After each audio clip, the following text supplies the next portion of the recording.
All right. Happy to have my next guest on the Sports Card Shop guest line. He is a man like me, wears some different hats in the hobby. He's a collector, a dealer, and now a promoter. And as someone who's set up at his shows as a dealer, he does a great job with his shows. We're going to talk about all three of those hats he wears. But happy to have Andrew Crossett on Sports Card Nation for the first time. Welcome. It's a pleasure to be here, John. All right, so let's start. It's the standard Andrew kind of first time on the pod, kind of where it all began. Like, where did when and how did the hobby start for you? So as a kid, I definitely loved baseball was my thing. I loved it. My parents, my grandparents all were Yankee fans, so I quickly became a Yankees fan, and it evolved into being an everything baseball. Definitely was a baseball card collector starting probably at age 5. And the average teenager, I thought it was boring. I got out of it, and about pre-COVID, a couple years before COVID, I got back into it heavy on the dealer side of things. Yeah, and I like you're wearing my my Mets jersey, not my jersey, but my favorite team jersey there. So they just at the time of this recording, they just tied the series up one game apiece with the Dodgers in the NLCS. Now, you can correct me. You're in the Ogdensburg area. Is that right? New York. That is correct. Yeah. Yeah. Have you? Where are you originally from? There, like, are you born and raised and you're still there, type of deal? Yeah. So my entire life, I've actually been from Ogdensburg. So Okay, because definitely, I want to definitely. focus. I want to focus on northern New York, and when we get into like the shows, you brought shows to an area that really needed it, I believe, and I'm sure you agree with me.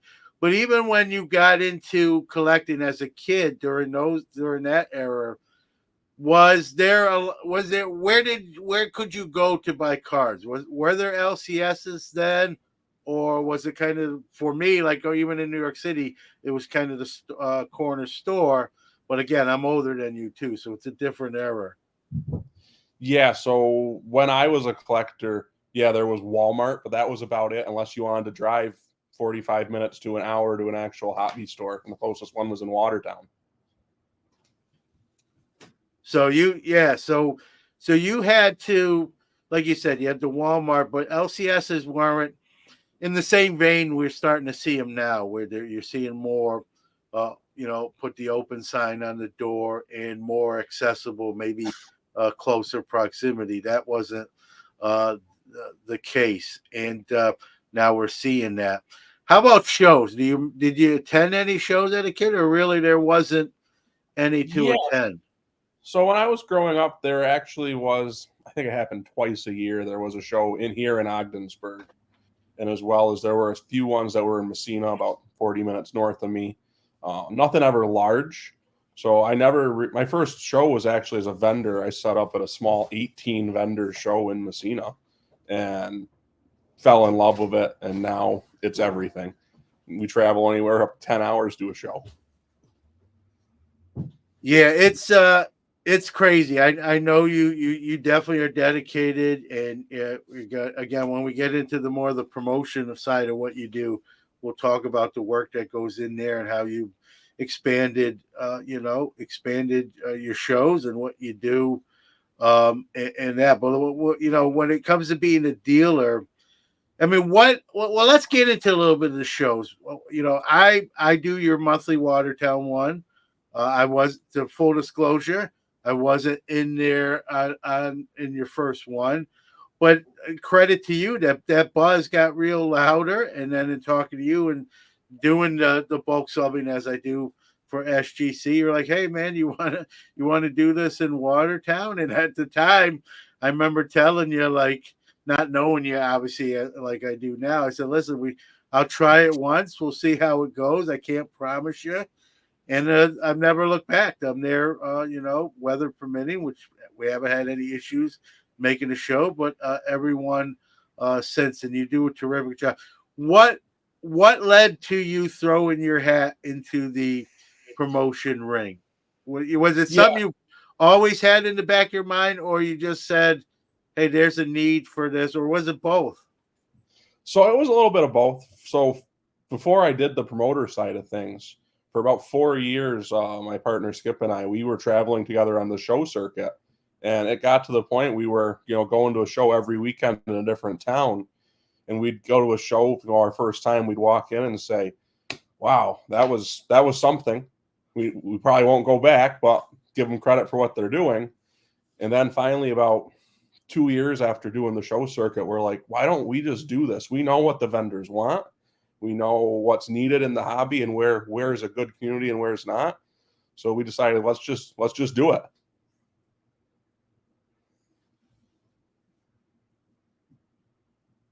And the rest is history here.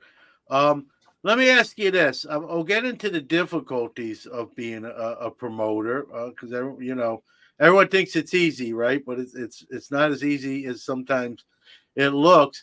But I'll ask you this: I promoted a couple shows in the '90s, so late '90s, so almost 30 years ago.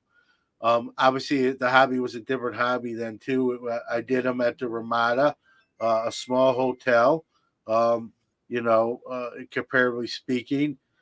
But when you think about being a dealer too, like being a dealer first and setting up at shows, I think it probably gives you an advantage because I know it helped me out when I started promoting shows for the first time again 30 years ago. So it's a different hobby, but being on that side of the table first and then getting into the promotion of shows, do you think that helps you and gives you an advantage? And how do you see that? Oh, definitely. By being on the vendor side of things first, you got to see customers nonstop. You met every customer at a show. Where on the promoter side, you don't get to talk to every customer. You don't know what they're looking for. But by doing a vendor side for 2 years, I knew exactly what everyone came in for. And if you didn't have the right stuff at a show, you're getting walked by. So that's why now that we do these, we need 50% Pokemon, 50% non-sports, with the 50% of sports cards. But you can't just have, the 90s wax vendor. You got to have someone to meet all the criteria of these vendors that I never would have known if I didn't have the vendor side of things. Yeah, and I also, and I think you'll agree with this too, Andrew. Also, as a vendor, right, kind of what you want to see at a show or what your needs are or accommodations, right? So now, as the promoter of such, you're already in that mindset. You're in kind of both mindsets. You agree with that? Yes, for sure. Yeah, and anytime you have 30 or 40 different people that you're involved with, and that's what show promotion is, you got different personalities. You'll have someone like myself that's kind of a jokester, pretty laid back. Even if something like bothered me, I kind of come at it with a decent approach. And then you have others, right? Maybe you're a little different or a little more feisty, right Yeah. out the bat. Yeah, talk about like dealing with like vendor personalities because we're not all cookie cutters. We have while some of our thoughts may be similar, in many cases they're different as well. Talk about sort of finding that balance, right, to try to please as many people as you can and not displease as little as you can. Yeah, it definitely that was probably the biggest struggle we had starting at is we wanted to please every person that came and talked to us to want to be a vendor. And probably about 2 or 3 shows in, I had to sit down with the other promoter and we're like, we just can't have some of these personalities here. Some people just are not meant to be a vendor. And that's kind of what's the problem with is now is every person that comes into a show thinks they are a vendor.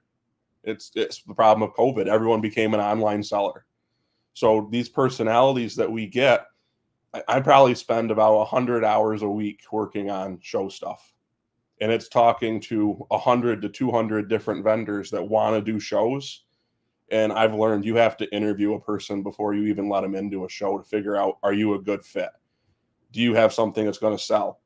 And if a vendor starts with you with an attitude, You don't want that at the show because they're going to be the same way with a customer. And I've seen that at other shows I've been to, and it gives the whole show a bad vibe.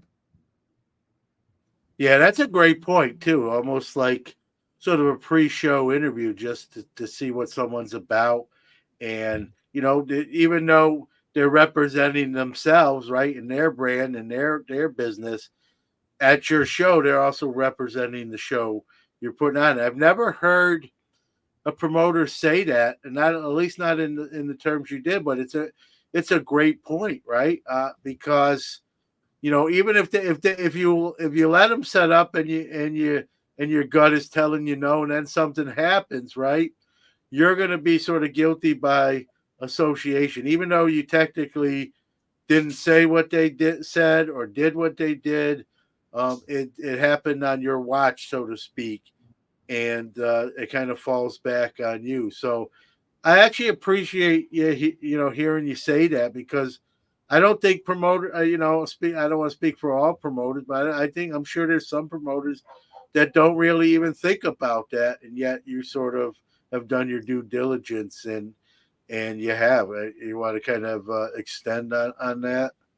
Yeah, like I've done so many shows, and there's been shows I've never even met the promoter in person. And I just didn't want to have that be on our end. I want it to be a personal experience. Every single vendor that walks in, I know them by their first name. We have a conversation in the morning, and it's just a good vibe to start the day. There's been shows where on the vendor side of things, I walk in and I can't find the promoter if I had a problem. So I couldn't tell them if something went wrong with their show or if something went well.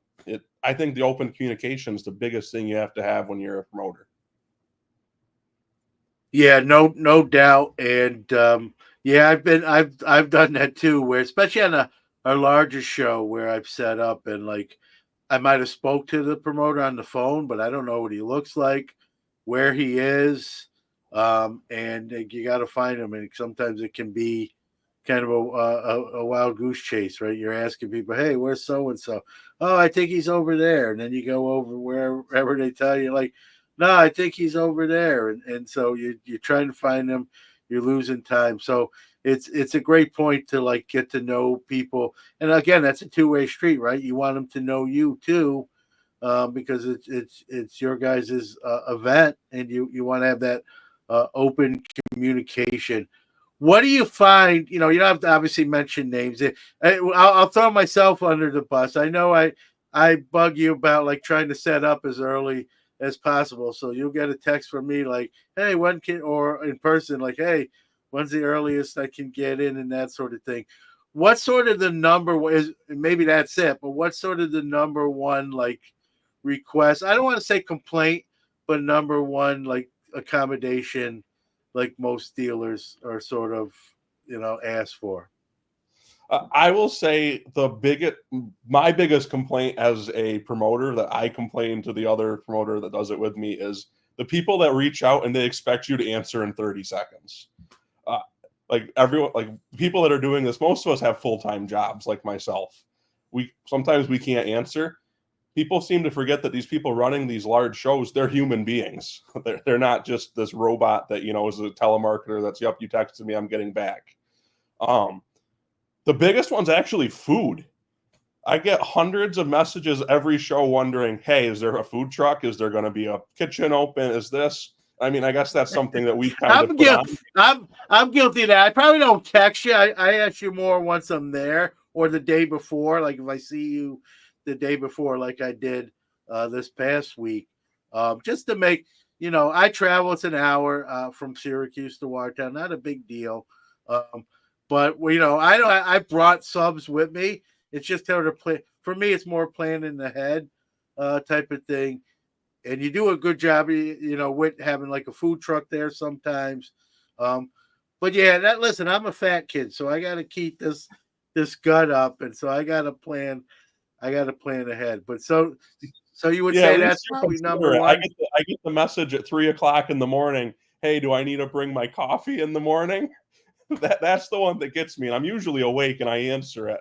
And I have to like delete the message 2 or 3 times before I finally hit send and say, "Yep, bring your own coffee." Yeah, listen, I'm a coffee guy like that. I'm not. if you have to rely on a show promoter for your daily first coffee, you got, there's a Dunkin' Donuts every half block. Like, not, and listen, they're not a sponsor, but I mean that's just stating the obvious, right? And if you like other coffees, gas stations make great coffee too. Speedways, whatever your gas station of choice, like get a coffee. It's actually one of the first things I do, Andrew, when I leave for the show. Is I'm packed, but I stop at the gas station, um, and grab a coffee, or I make one at home. I have a travel mug. I'll make one at home, but to me, sometimes I'm just trying to get out the door, and so I'll just stop real quick for me, it's Speedway, which is like a block from my house. Go in, grab a coffee, and on up north I go. So like you never hear me ask you about. You won't get that. Isn't me Andrew's talking about, folks. So that's someone else. I'll bug him about whether the food truck's going to be there or not, but not the coffee. I can fend for myself. I had a vendor once ask me 5 times where how they were going to get coffee, so I eventually just left and got him a coffee. Yeah, there you go. Well, that shows your dedication, and well, maybe you should be selling coffee at the shows. I don't know. It sounds like maybe a side hustle there. They actually do offer a coffee bar and a popcorn bar if I wanted to have it. I just didn't want to have to deal with it. Yeah, no, your plate's pretty full. Let's go back to your first event in Watertown. For those listening, say when it was. And what I wanted to ask you, I never asked you this, even off the record in person. Like, obviously the Watertown shows become very successful now, but looking back at that first one out the box, how nervous were you? Like, is this going to be good? Are people going to come? I know the news covered it, but as a promoter, and you're kind of going into the unknown at that point. Like, what was your mindset? Were you on pins and needles? Were you pretty confident right out the box? Where was your mind at? So we 100% expected to fail. I'm not gonna lie. We started advertising 4 months in advance to our first show, which was in February of 23. So we were advertising in 22, trying to get this show going, and we're a week away from the show, and we don't even have half of the tables sold. And at the time, we only had 28 vendor tables. We're like, this is going to be a one-time thing. This is never going to take off. We were trying to there's some local stores in Watertown. We're trying to get them to get on board, join in, so we can use their social media contacts. And starting a show not in a town you're from, you don't know anyone. We're trying to find places willing to let us put flyers up, and the mall doesn't want it. All these large box stores have this anti-advertising policy in them. So you're trying to find the mom and pop stores that want to help the local businesses. And we were struggling. And we got to the first day. We got there. Luckily, the business complex that we're in, they were great for us. They help us set up. They were helping us advertise. They were helping us find vendors that were reaching out to them. And luckily we filled it. I think we filled it the day before. And we got there that morning, and we were like, we don't have enough help. We don't know what we're doing. This is our first time ever doing it. We were trying to be the help all of all. We'll help you bring your boxes in. We'll help you carry everything to your table. And then we got the show started, and for the first 5 minutes, there was a line of 30 people. And we looked at each other and we said, how did this happen? We didn't do any online promotion. It was all just flyers and word of mouth. Yeah, or the organic way. You know what though, Andrew? Sometimes that's the best way, at least in the beginning, right? Is because you get that buzz going. It's something new. And first thing I saw was a news. I mean, the news came and covered it. And Watertown's not a small town. I mean, it's a military town. For those that don't know, there's a base, Fort Drum, that's there. So you have a military presence, which Fort Drum is not new. It's been there a while. So it's I lived in Watertown a couple years back in the 80s, and it was a military town then as well. So It's been a military town a long time, but it has a smaller town feel than it probably actually is. And the news came out and covered it. That was the first I had heard of it. I think I saw it on Facebook, kind of a news blip, and then I got to meet you at the Syracuse show here, and then my friend Chad, who attended before me, and he's like, "Hey man, you really should think about doing a show." But it was really, you after talking to you hey, like, why don't you do what you're doing here and bring it to Watertown? And like I said earlier on during our conversation, at the time, I just said, yeah, I'll try it. I don't want to lock in and promise you I'll be there every month. Let's try it, see how it goes.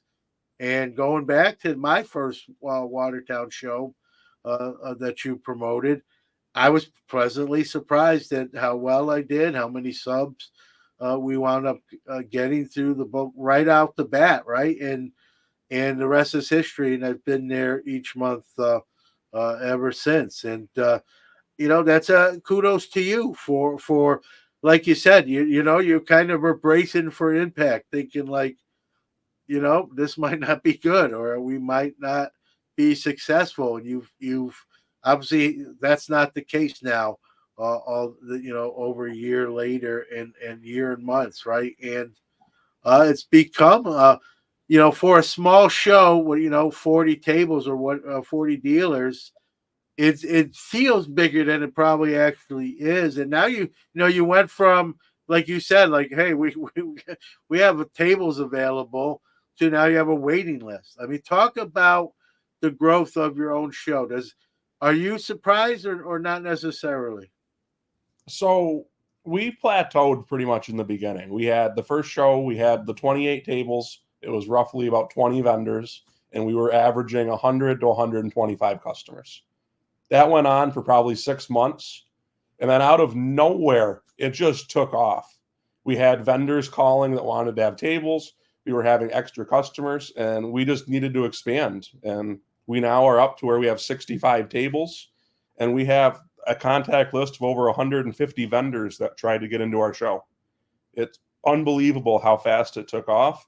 But I really think like you said, it's a small show, but it has that large show feel.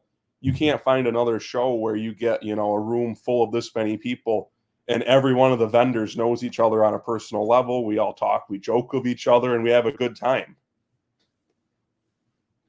Yeah, no doubt. And I'll speak from a dealer's perspective.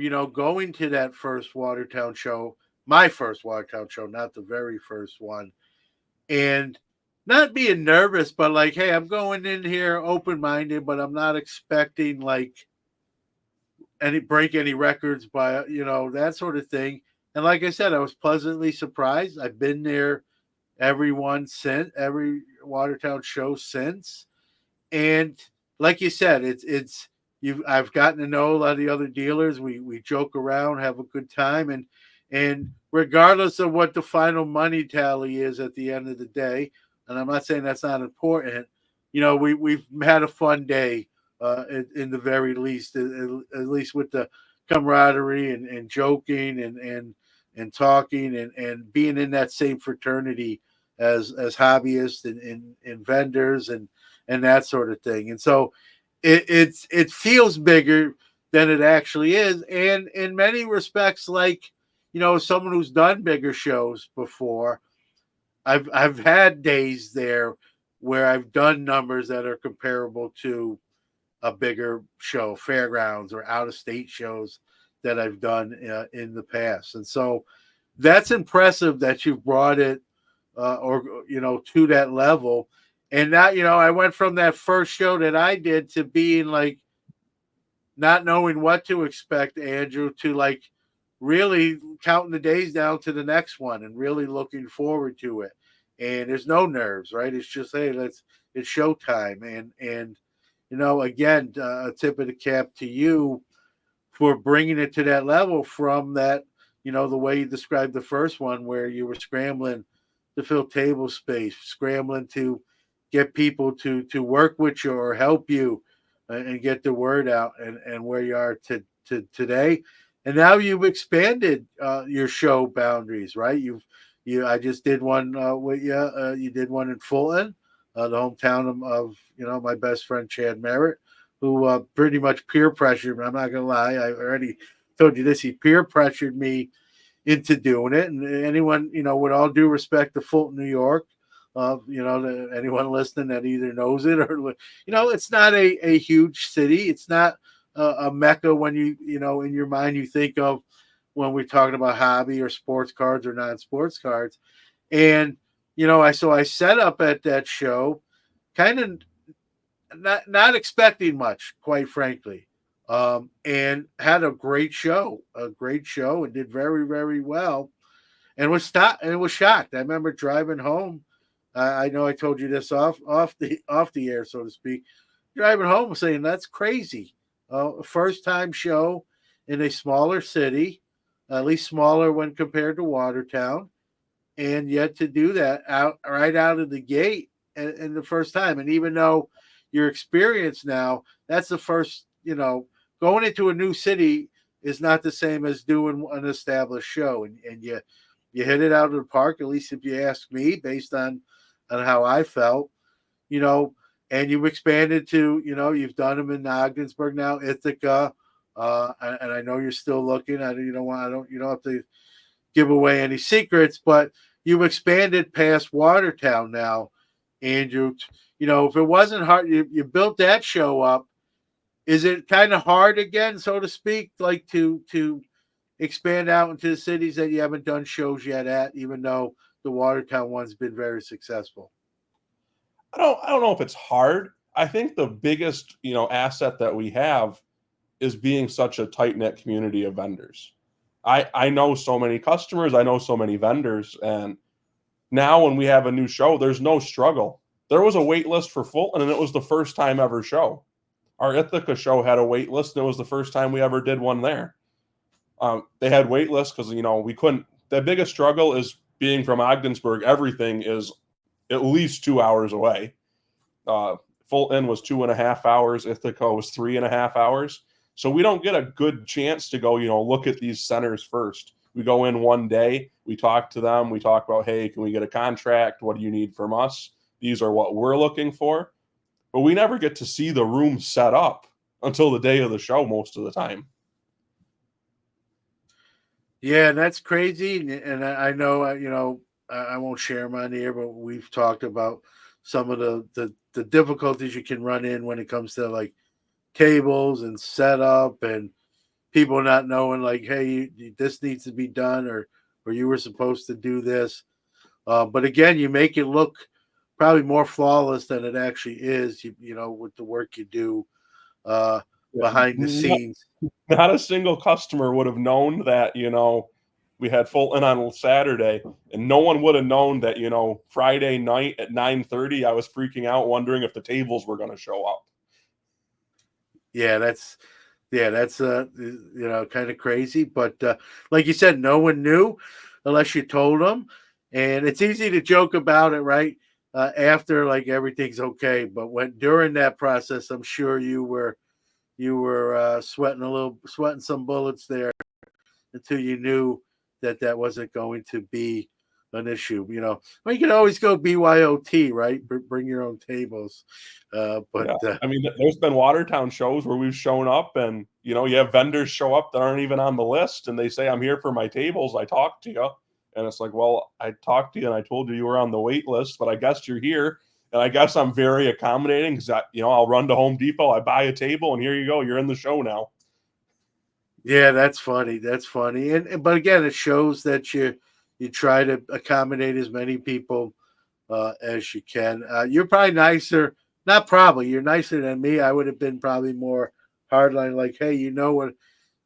I hope I don't have to explain what a waiting list is. Like, it's waiting is kind of self-explanatory. Wait till I tell you that you actually have a table and you're not on a waiting list anymore. But and in your defense, maybe that person knows and just says, "Hey, I'm going to show up anyway," and kind of just try that and see what happens. And in that case, in that person's case, right, it was fruitful for them, and they got to set up. And one thing I will say about your shows, Andrew, you do a great job, right? But the other thing you do well is keep the cost down for the vendors and the customers coming in. Was that something you sort of thought about from Jump Street? Like, hey, this is how I want to do it because I think it'll be successful for everybody. That was 100% the reason why we started. We were doing the show circuit. We were looking at these weekends of, hey, we're traveling, to these places that aren't around us. There's not a central show. We're having to pay, $200 on hotels. We're having gas fees. And then on top of that, you look at some of the table fees now. If you look at a table at National, your average vendor can't even look at it. And it's even trickled down to other shows where, you're spending, $100, $200 on a table for an event. And you can't look at it as a vendor when you're working on a small margin most of the time. You can't look at it and say, hey, I got $600 in table fees because I got 3 tables. That comes right off the top that you have to make an awful lot of profit that day in order to make this an actual hobby. And I don't want to call it a job because most of us, it's not a job. We're doing it for fun. We're in it because we love the hobby.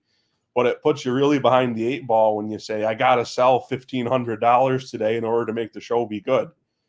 We take Watertown, $35 for a vendor. And, you put in, it's close enough to everyone that does it. There's not hotels involved.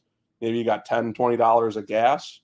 $50 makes it a pretty easy day on the vendor side of things. And because of that, it helps out the customers because you don't have vendors trying to maximize every dollar trying to make their money back. Yeah, that's a great point too. That last point you made there is besides keeping the cost down for the vendor, which just takes a little bit of the pressure off them, like you said, and also that stuff trickles down, right? So vendors hopefully don't mark up their stuff to sort of overcompensate for that. So people coming to the show to pick up some great cards will run into some great deals, and I think that's been the case. I think it's probably one of the big reasons that your show is where it is today in comparison to where it was when you first started it. So, again, like you're thinking about stuff. I'll say this. I think you're thinking about stuff that some promoters probably should be thinking about and maybe don't, and that's on them. But it shows that you're thinking, outside the box. Now, you're like me too. You're a vendor. Talk about is it difficult like being set up at your own show because you're trying to do your stuff and then you got me maybe coming over and asking you a question and others as well. Talk about either the difficulties or frustrations with kind of wearing both of those hats at the same time. So in the beginning, it definitely was a struggle to find the time of this. I'm doing this, and I have to have time for my own. I have to go help with the problems. Hey, so and so can't find their table in the morning. I'm trying to get my stuff set up. I definitely have learned by doing Watertown. I have relaxed a lot as a vendor. I know that if the customers want to see your stuff, they're going to wait for your stuff, and that's a big thing I see a lot of vendors struggle with in the early years. They come in, they think they have to be set up first thing, and they think they have to be set up first because if their stuff's out, they're going to sell it. If someone wants to buy a card, they're going to buy a card. You can't, have a tactic that's going to get it. I've seen the people with the flashy lights in their cases. They bring in, this large. Hey, that's me. That's me. They bring in a large buy, this big banner. I'm buying today. I pay X%. All right, that's not me, but the light, the LEDs in the case, I'm guilty as charged. But go ahead. I didn't mean to. Yeah, and so if the customer wants a card, they're going to find you, and I am the biggest culprit of that. I'm sure you've seen it. I set my table up in the morning, and you probably see me at my table for about 30, 40 minutes throughout the entire day. It just doesn't happen, and I'm happy about that. And because at a show that we promote, I don't want to sell my cards. I want the other vendors to, be happy at the end of the day.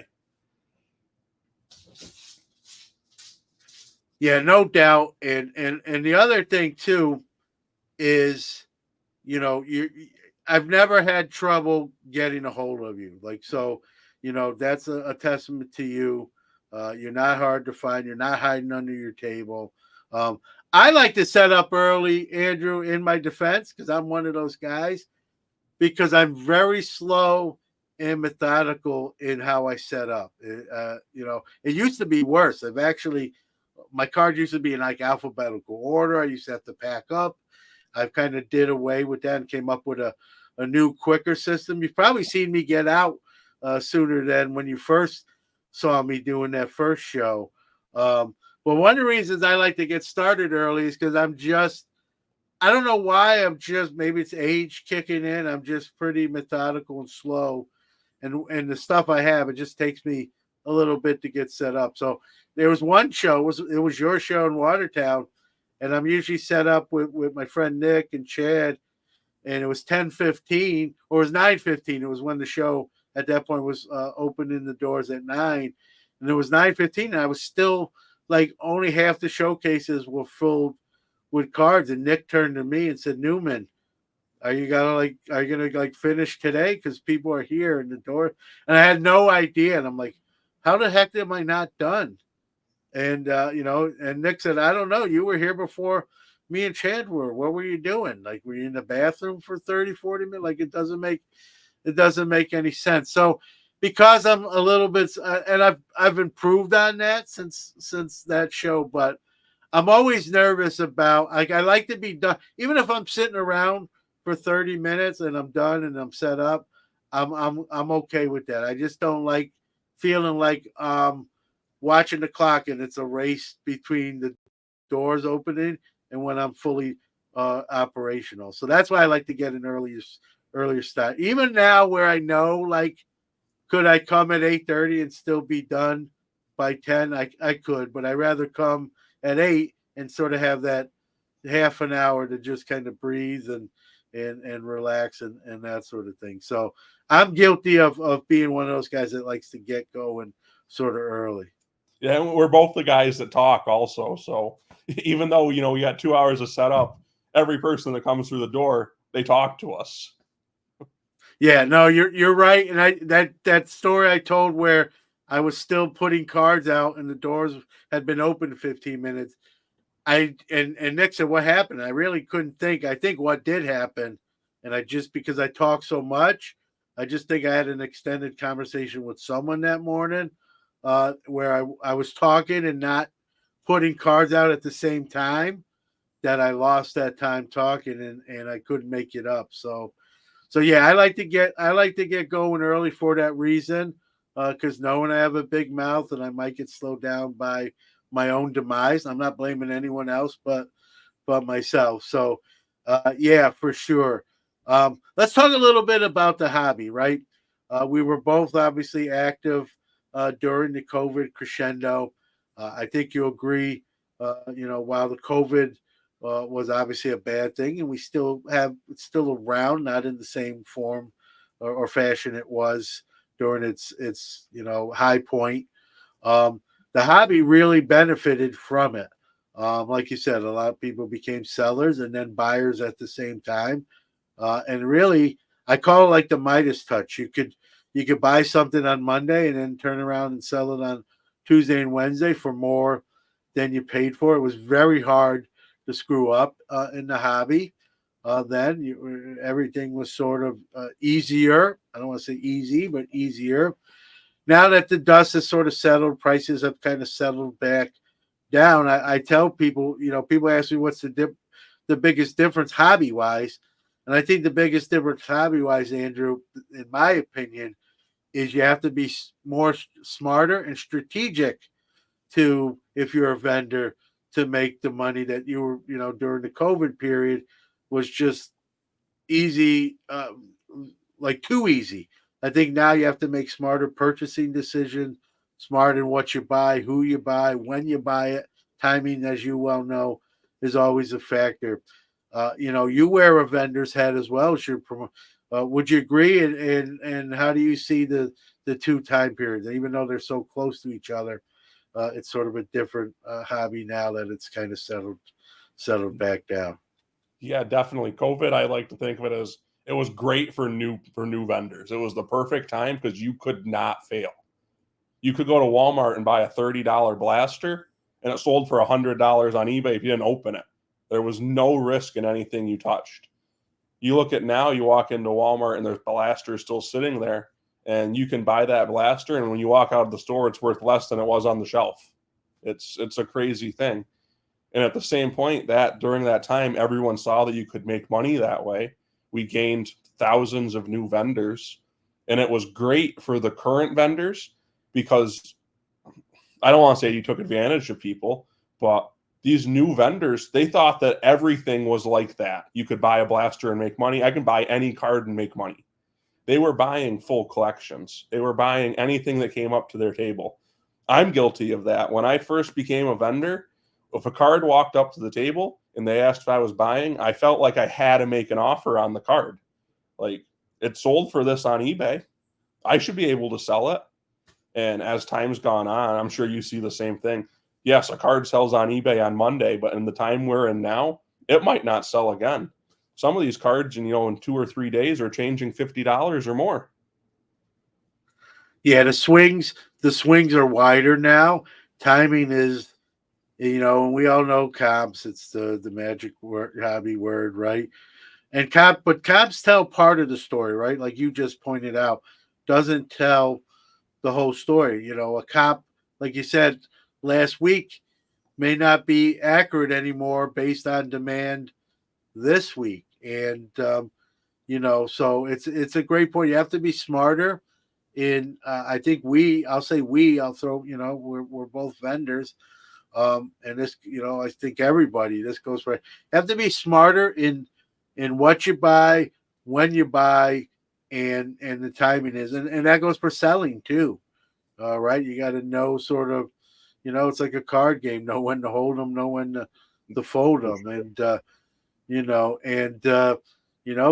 and I'm a holder, I'm a guy that, I know I've told you this, I don't bring, even though I bring a lot of stuff to a show, there's stuff that I don't put out that probably could sell, but it's someone I think I'm going to be better off holding for the moment and selling maybe at a later time. Sometimes that works out. I don't bat 1,000, no way. And sometimes that doesn't work out, right? And so you've got to, sometimes you take some L's. I always, when people ask me, I just say if I can take, get more W's than L's, then I'm successful. But if it's the other way around, that's where you get sort of in trouble. I've been fortunate. I think for me, being a sports fan, a huge sports fan, sort of helps because you kind of your fingers on the pulse. You kind of see what's going on. Sometimes you see stuff maybe in advance of someone else who just reads a box score, pulls out their phone and checks the score, and that sort of thing. If someone is, I think I doing fantasy leagues, I think gives me I'm not saying a huge advantage, but a little built-in advantage too, because you're already paying attention for that reason alone, and I think it helps when it comes to buying in on an athlete or a player. You agree with that assessment? I know you're a sports fan too, so. Yeah, for sure. It floors me when I talk to vendors and they tell me they don't watch sports.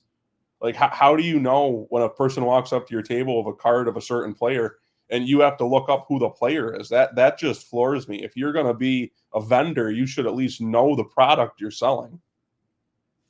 Yeah, no, I think here's the crazy part too, Andrew. It's a great point, and I know that's the case. I've had those same conversations, and it's probably more than we even think. Like, it's crazy to me. I mean, I'm in the hobby because the New York City kid in me was a sports kid, and then when I learned, hey, they make trading cards of sports, I got as many as I could. So I was a sports fan first, and then I got into the hobby. Now I've been married to sort of both ever since, and I think that's where the sort of that baked in advantage is. But I don't think that's as maybe for you and me, but I don't think that's, like you just pointed out, I don't think that's as commonplace as it once was. I think people are just, hey, there's some money to be made here. I'm going to get into it. I'm not a big watcher of sports or fantasy leagues or sports betting or daily fantasy leagues. I just, I'll just do the best I can. And, to me, I don't want to say it's weird. It's not weird, but it's different than my approach. And I guess different strokes for different folks, as they say. And I think that's more common than even me and you probably even realize. And we do realize it, but I think it's probably more than we even realize. Yeah, and it's not even just the vendors; it's the customers we have now. They're doing this as their side hustle, and we all know things are getting more and more expensive, not just in the hobby, but in life. So these people are trying to maximize their money. I had a guy come up in Watertown and tried to sell me a card on Sunday, and I had to ask him a couple times. I'm like, "What are you trying to sell me?" And I'm like, "His name's Giannis." I'm like, I don't know what you're trying to pronounce here, but his name is Giannis. Yeah, no, I get it too, and it's crazy, but again, I guess to each their own, and it's I always get a chuckle, whether that happens to me or hearing like you talk about it, but it's and that that'll always be the case. Like uh, again, there's people in it for different perspectives, different reasons. Maybe they're not sports fans; they just look at cards and as commodities and sort of like day trading. Hey, I don't have to say the guy's name right. I just show you this and this is what I need to get for it and that sort of thing. Coming down the home stretch here, Andrew, we've seen more shows. And most, in many cases, they're well run, especially with yours. One of my fears, and I'll ask someone who promotes shows, right? Can we get to a point where there's too many and sort of the bloom comes off the rose? I mean, everyone loves going to shows, myself included, yourself included. But is there like a saturation point? I know I've done that, talked about that on the podcast when I've not had guests on and just kind of tackling that, idea myself. But, as a promoter of shows, is there a balance like that can be tipped too far the other way where we have too many shows and and the luster comes off? 100%. Uh, so, for example, I know myself, most of my time I spend is I research every other show that's in a 3 hour radius. I never want, when I look at a calendar and I say, this event's on this day, this event's here. For example, we're going to have another Fulton show, and we're looking at the calendar for the upcoming ones, and we're like, we can't have another one this year because there's so many other shows in such a close proximity. I, there's only so much money in the hobby. There's only so many times the cards can move from one vendor to another. I think you definitely will see in the near future less shows and some of these smaller shows falling off because it's not the COVID era anymore. There's not the money changing hands like it was. It's back to being the collectors that are there for because they love the cards. And I think that was a big part of what made Fulton so successful. I didn't see the people there that, I'm looking for this card, I want to make money on it. They were excited. This is the first time we've had something in this community, and we want to find cards of our favorite players. And that's a great thing. And when you have too many shows, you can walk into any show and find a Derek Jeter. You can walk into any show and find your Mike Piazza. Where if you don't have the oversaturation, it's so much better on both the vendor standpoint and the customer standpoint because it is something special when it does happen. Yeah, I agree. We have very similar thoughts there. Because I do believe, even with shows that I set up with Andrew, I'm sort of selective, and I'm not a promoter, right? I'm just like, you know, uh, Plus, I'm married too, so I try to be home sometimes for my wife. Although I think this time she's like, "Go do shows, get out of here." But all joking aside, right? I like that you're thinking along those lines, right? Like, I could do a show every week, and at this venue. Um, but again, that doesn't make business sense for me. It doesn't make business sense for the vendors that would potentially set up at that show. And I do believe there is, a tipping point, and not necessarily your shows, but some of the less well-run shows. If they overdo it, right, that's the risk they're taking, where they won't be successful. There won't be enough people coming through the door as customers. There won't be a waiting list to set up at the show, and the opposite could start to go back the other way. Like, it's a great point, right? While the COVID period was great for the hobby, brought in new people as well that are still in it, and that's a positive. The terrain and the landscape is different now too. So, what worked then, it won't necessarily work now anymore with things being different. So it's kudos on you for thinking like that, where maybe another promoter, right, is just seeing dollar signs. And then again, they're not necessarily wrong with that. It's America. We have a capitalistic system, which I agree we should have, but it's got to be more than, right, the S with the two lines through it. It's got to be more than the dollar sign. And while that's important, we're all as vendors, we're running a business as a promoter and a vendor. In your case, you're running two businesses in a sense. And financial is important. If that's all you're doing it for, then that's where trouble can lead. So it was refreshing to hear you kind of say that as a promoter, because I think if I ask the same question to 10 promoters, maybe 3 of them say what you said, and 7 just say no. There's not enough shows, or I'm gonna, we need more, and so it's nice to hear you kind of give an honest assessment when asked that question. Yeah, like for example, I'll take some of the smaller shows like Ogdensburg. We could have an Ogdensburg show every month, and yeah, it could be profitable for a couple people. But for the people of the hobby, you're just going to kill it for the customers. I don't ever want a customer to walk into the show and say, wow, that was not a good experience. That's always the number one thing that we look at for any show, is we want the vendors that are there to be happy, have a good variety. We want it to be, set up at a time where it's not conflicting with other local events. We want every customer to walk through the door to leave happy.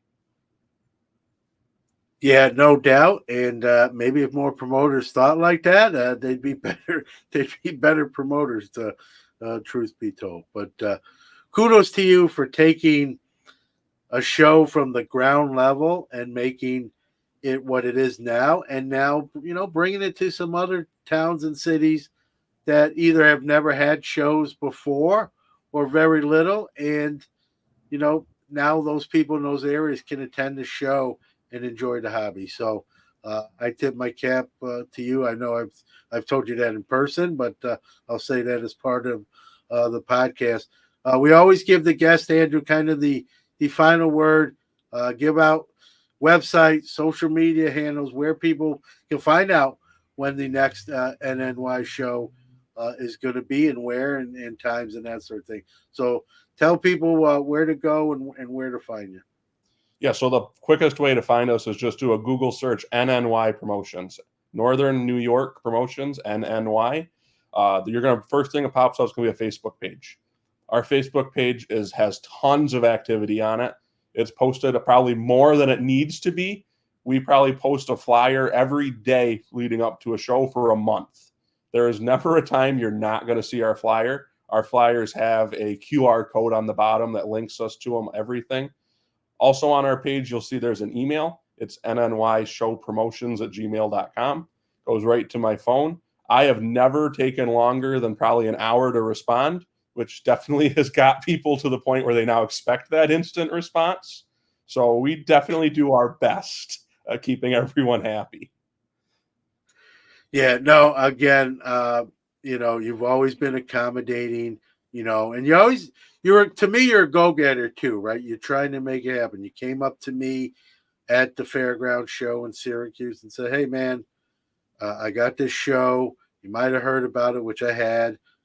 What about doing this there? I'd love to see it. And like I said, like I've told the story already, I didn't lock in. I just say, hey, man, I'm willing to do it. It's not too far. I can do it. And here we are, all these, I don't know how many, it's been, I think, over a year. So for me, I mean, the Yeah, show's been I around think you're on a longer. year and a half now.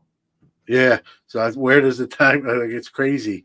And like, I don't even know how long it's been. That's how long it's been. And so that, again, that's a testament to a good show. And again, I look forward to, attending. And I know other people do too, because I get the messages, even though I'm not you and I'm not the promoter. People will message me as like Sports Car Nation, hey, when is the Watertown show? When are you going to be in Watertown? And so people are looking forward to it too. And I think that once a month is a great for that kind of show, right? It goes into, hey, we're going to do it twice a month, and now some of that luster comes off. I'm not saying you are, but I'm just saying, I think that's a great, a number and every city and every venue is different, right? And so it's not cookie cutter, but I think you've built something into what's a small show on paper, but has that big show feel, and that's not as easy as people think. If you think it is, try it yourself and see how that turns out. So I get customers that ask me all the time. They're like, "Hey, I'm getting ready to start a show," and I look at them and I'm like, "Okay, where are you having it?" Well, I found a place. Do they have tables? Oh, I didn't think about that. Okay. What do you have for paperwork? Do you have a contract? Do you have a liability policy in place? Like all of these things. And yeah, they're like, okay, how about you just run a show here since you know how to do it? And I used to be, yeah, so accommodating. I'm like, sure, send me some details. We'll look at your place. And yeah, I think it's just, yes, we could run all these shows, but we want to run good shows. I think that's the number one thing. And like you said, I definitely am the go-getter. I went out, every yeah, one of our vendors in the beginning are people that I went out and I'm like, hey, this is a guy, I see their stuff. It's going to be a good add-on for our show. So that the first, 6 months, it was all people that I had previously looked at their stuff because I walk shows as a customer as well. I know what I'm looking for.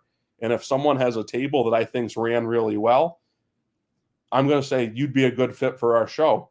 But if I walk the show and I see that your card's marked 4 times what it's worth, I don't really know if it's a benefit to have a table filled up that's, the vendor's going to say they didn't have a good show. The customers are going to walk up and say, I don't know what's wrong with that guy. His cards are overpriced. It's definitely something you got to look at. And I think that's definitely shown through for us because I spent all those hours in the beginning reaching out to vendors. And now they won't stop reaching out to me. Everyone now yeah. they know me in the hobby. I go to any show in the area, they're walking up and asking about the upcoming NNY shows.